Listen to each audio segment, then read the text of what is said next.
Lei nº 9.807, de 13 de julho de 1999, estabelece normas para a organização e a manutenção de programas especiais de proteção a vítimas e a testemunhas ameaçadas, institui o Programa Federal de Assistência a Vítimas e a Testemunhas Ameaçadas e dispõe sobre a proteção de acusados ou condenados que tenham voluntariamente prestado efetiva colaboração à investigação policial e ao processo criminal. Capítulo 1. Da proteção especial a vítimas e a testemunhas. Artigo 1º. As medidas de proteção requeridas por vítimas ou por testemunhas de crimes que estejam coagidas ou expostas a grave ameaça em razão de colaborarem com a investigação ou processo criminal serão prestadas pela União, pelos Estados e pelo Distrito Federal, no âmbito das respectivas competências, na forma de programas especiais organizados com base nas disposições desta lei. Parágrafo 1º. A União, os Estados e o Distrito Federal poderão celebrar convênios, acordos, ajustes ou termos de parceria entre si ou com entidades não governamentais, objetivando a realização dos programas. Segundo, a supervisão e a fiscalização dos convênios, acordos, ajustes e termos de parceria de interesse da União ficarão a cargo do órgão do Ministério da Justiça, com atribuições para a execução da política de direitos humanos. Artigo 2º.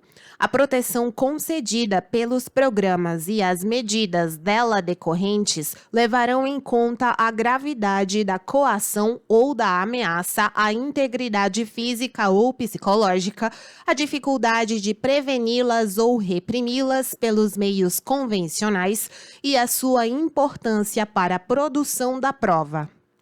Parágrafo 1º. A proteção poderá ser dirigida ou estendida ao cônjuge ou companheiro, ascendentes, descendentes e dependentes que tenham convivência habitual com a vítima ou testemunha, conforme o especificamente necessário em cada caso. Segundo, estão excluídos da proteção os indivíduos cuja personalidade ou conduta seja incompatível com as restrições de comportamento exigidas pelo programa, os condenados que estejam cumprindo pena e os indiciados ou acusados sob prisão cautelar em qualquer de suas modalidades. Tal exclusão não trará prejuízo à eventual prestação de medidas de preservação da integridade física desses indivíduos por parte dos órgãos de segurança pública. Terceiro, o ingresso no programa, as restrições de segurança e demais medidas por ele adotadas terão sempre a anuência da pessoa protegida ou de seu representante legal. Quarto, após ingressar no programa, o protegido ficará obrigado ao cumprimento das normas por ele prescritas. Quinto, as medidas e providências relacionadas com os programas serão adotadas, executadas e mantidas em sigilo pelos protegidos e pelos agentes envolvidos em sua execução. Artigo 3º. Toda admissão no programa ou exclusão dele será precedida de consulta ao Ministério Público sobre o disposto no artigo 2º e deverá ser subsequentemente comunicada à autoridade policial ou ao juiz competente. Artigo 4º. Cada programa será dirigido por um conselho deliberativo em cuja composição haverá representantes do Ministério Público, do Poder Judiciário e de órgãos públicos e privados relacionados com a segurança pública e a defesa dos direitos humanos. Parágrafo 1º. A execução das atividades necessárias ao programa ficará a cargo de um dos órgãos representados no Conselho Deliberativo, devendo os agentes dela incumbidos ter formação e capacitação profissional compatíveis com suas tarefas. Segundo, os órgãos policiais prestarão a colaboração e o apoio necessários à execução de cada programa. Artigo 5º. A solicitação objetivando o ingresso no programa poderá ser encaminhada ao órgão executor, inciso 1, pelo interessado, 2, por representante do Ministério Público, 3, pela autoridade policial que conduz a investigação criminal, 4, pelo juiz competente para a instrução do processo criminal. 5, por órgãos públicos e entidades com atribuições de defesa dos direitos humanos. Parágrafo 1º. A solicitação será instruída com a qualificação da pessoa a ser protegida e com informações sobre a sua vida pregressa, o fato delituoso e a coação ou ameaça que a motiva.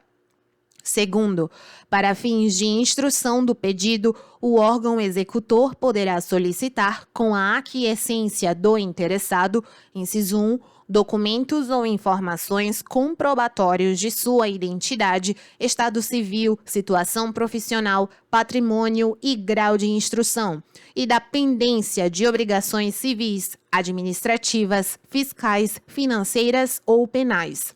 2. Exames ou pareceres técnicos sobre a sua personalidade, estado físico ou psicológico. Terceiro, em caso de urgência e levando em consideração a procedência, gravidade e a iminência da coação ou ameaça, a vítima ou testemunha poderá ser colocada provisoriamente sob a custódia de órgão policial, pelo órgão executor, no aguardo de decisão do Conselho Deliberativo, com comunicação imediata a seus membros e ao Ministério Público. Artigo 6º. O Conselho Deliberativo decidirá sobre, inciso 1, o ingresso do protegido no programa ou a sua exclusão. 2. As providências necessárias ao cumprimento do programa. Parágrafo único. As deliberações do Conselho serão tomadas por maioria absoluta de seus membros e sua execução ficará sujeita à disponibilidade orçamentária. Artigo 7º. Os programas compreendem, dentre outras, as seguintes medidas, aplicáveis isolada ou cumulativamente em benefício da pessoa protegida, segundo a gravidade e as circunstâncias de cada caso. Inciso 1. Segurança na residência, incluindo o controle de telecomunicações. 2. Escolta e segurança nos deslocamentos da residência, inclusive para fins de trabalho ou para prestação de depoimentos. 3. Transferência de residência ou acomodação provisória em local compatível com a proteção. 4. Preservação da identidade, imagem e dados pessoais. 5. Ajuda financeira mensal para prover as despesas necessárias à subsistência individual ou familiar, no caso de a pessoa protegida estar impossibilitada de desenvolver trabalho regular ou de inexistência de qualquer fonte de renda. 6. Suspensão temporária das atividades funcionais, sem prejuízo dos respectivos vencimentos ou vantagens, quando servidor público ou militar. 7. Apoio e assistência social, médica e psicológica. 8. Sigilo em relação aos atos praticados em virtude da proteção concedida. 9. Apoio do órgão executor do programa para o cumprimento de obrigações civis e administrativas que exijam o comparecimento pessoal. Parágrafo único. A ajuda financeira mensal terá um teto fixado pelo Conselho Deliberativo no início de cada exercício financeiro. Artigo 8º. Quando entender necessário, poderá o Conselho Deliberativo solicitar ao Ministério Público que requeira ao juiz a concessão de medidas cautelares, direta ou indiretamente relacionadas com a eficácia da proteção. Artigo 9º. Em casos excepcionais e considerando as características e gravidade da coação ou ameaça, poderá o Conselho Deliberativo encaminhar requerimento da pessoa protegida ao juiz competente para registros públicos, objetivando a alteração de nome completo. Parágrafo 1º. A alteração de nome completo poderá estender-se às pessoas mencionadas no parágrafo 1º do artigo 2º desta lei, inclusive aos filhos menores, e será precedida das providências necessárias ao resguardo de direitos de terceiros. Segundo, o requerimento será sempre fundamentado e o juiz ouvirá previamente o Ministério Público, determinando, em seguida, que o procedimento tenha rito sumaríssimo e corra em segredo de justiça.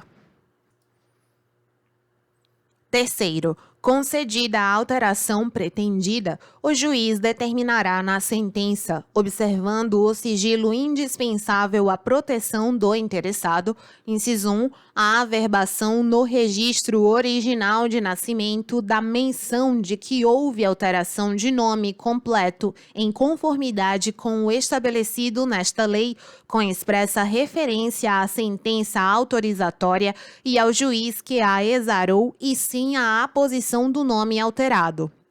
2. A determinação aos órgãos competentes para o fornecimento dos documentos decorrentes da alteração. 3. A remessa da sentença ao órgão nacional competente para o Registro Único de Identificação Civil, cujo procedimento obedecerá às necessárias restrições de sigilo. Quarto, o Conselho Deliberativo, resguardado o sigilo das informações, manterá controle sobre a localização do protegido cujo nome tenha sido alterado.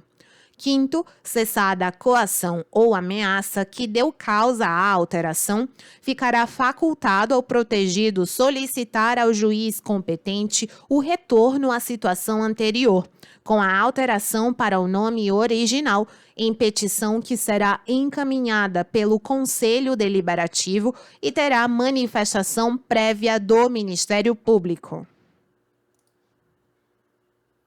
Artigo 10. A exclusão da pessoa protegida de programa de proteção a vítimas e a testemunhas poderá ocorrer a qualquer tempo, inciso 1, por solicitação do próprio interessado.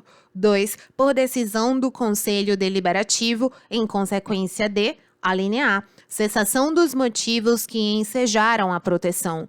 B. Conduta incompatível do protegido. Artigo 11. A proteção oferecida pelo programa terá a duração máxima de 2 anos. Parágrafo único. Em circunstâncias excepcionais, perdurando os motivos que autorizam a admissão, a permanência poderá ser prorrogada. Artigo 12. Fica instituído, no âmbito do órgão do Ministério da Justiça, com atribuições para a execução da política de direitos humanos, o Programa Federal de Assistência a Vítimas e a Testemunhas Ameaçadas, a ser regulamentado por decreto do Poder Executivo. Capítulo 2. Da proteção aos réus colaboradores. Artigo 13. Poderá o juiz, de ofício ou a requerimento das partes, conceder o perdão judicial e a consequente extinção da punibilidade ao acusado que, sendo primário, tenha colaborado efetiva e voluntariamente com a investigação e o processo criminal, desde que dessa colaboração tenha resultado, inciso 1, a identificação dos demais coautores ou partícipes da ação criminosa. 2. A localização da vítima com a sua integridade física preservada.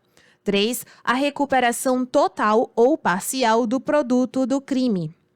Parágrafo único. A concessão do perdão judicial levará em conta a personalidade do beneficiado e a natureza, circunstâncias, gravidade e repercussão social do fato criminoso.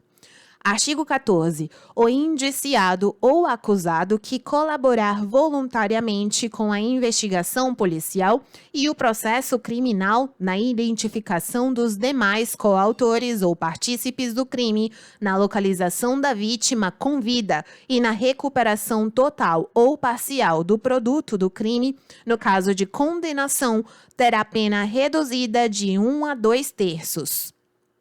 Artigo 15. Serão aplicadas em benefício do colaborador, na prisão ou fora dela, medidas especiais de segurança e proteção à sua integridade física, considerando ameaça ou coação eventual ou efetiva. Parágrafo 1º. Estando sob prisão temporária preventiva ou em decorrência de flagrante delito, o colaborador será custodiado em dependência separada dos demais presos. Segundo, durante a instrução criminal, poderá o juiz competente determinar em favor do colaborador qualquer das medidas previstas no artigo 8º desta lei. Terceiro, no caso de cumprimento da pena em regime fechado, poderá o juiz criminal determinar medidas especiais que proporcionem a segurança do colaborador em relação aos demais apenados. Disposições gerais. Artigo 16. O artigo 57 da Lei 6.015, de 31 de dezembro de 1973, fica acrescido do seguinte parágrafo 7º. Quando a alteração de nome for concedida em razão de fundada coação ou ameaça decorrente de colaboração com a apuração de crime, o juiz competente determinará que haja averbação no registro de origem de menção da existência de sentença concessiva da alteração, sem a averbação do nome alterado, que somente poderá ser procedida mediante determinação posterior, que levará em consideração a cessação da coação ou ameaça que deu causa à alteração. Artigo 17. O parágrafo único do artigo 58 da Lei 6.015, de 31 de dezembro de 1973, com a redação dada pela Lei 9.708, de 18 de novembro de 1998, passa a ter a seguinte redação. A substituição do prenome será ainda admitida em razão de fundada coação ou ameaça decorrente da colaboração com a apuração de crime, por determinação, em sentença, de juiz competente, ouvido o Ministério Público. Artigo 18. O artigo 18 da Lei 6.015, de 31 de dezembro de 1973, passa a ter a seguinte redação. Ressalvado o disposto nos artigos 45, 57, parágrafo 7º e 95, parágrafo único, a certidão será lavrada independentemente de despacho judicial, devendo mencionar o livro de registro ou documento arquivado no cartório. Artigo 19. A União poderá utilizar estabelecimentos especialmente destinados ao cumprimento de pena de condenados que tenham prévia e voluntariamente prestado a colaboração de que trata esta lei. Parágrafo único. Para fins de utilização desses estabelecimentos, poderá a União celebrar convênios com os Estados e o Distrito Federal. Artigo 19-A. Terão prioridade na tramitação o inquérito e o processo criminal em que figure indiciado, acusado, vítima ou réu colaboradores, vítima ou testemunha protegidas pelos programas de que trata esta lei. Parágrafo único. Qualquer que seja o rito processual criminal, o juiz, após a citação, tomará antecipadamente o depoimento das pessoas incluídas nos programas de proteção previstos nesta lei, devendo justificar a eventual impossibilidade de fazê-lo no caso concreto ou o possível prejuízo que a oitiva antecipada traria para a instrução criminal. Artigo 20. As despesas decorrentes da aplicação desta lei pela União correrão à conta de dotação consignada no orçamento. Artigo 21. Esta lei entra em vigor na data de sua publicação.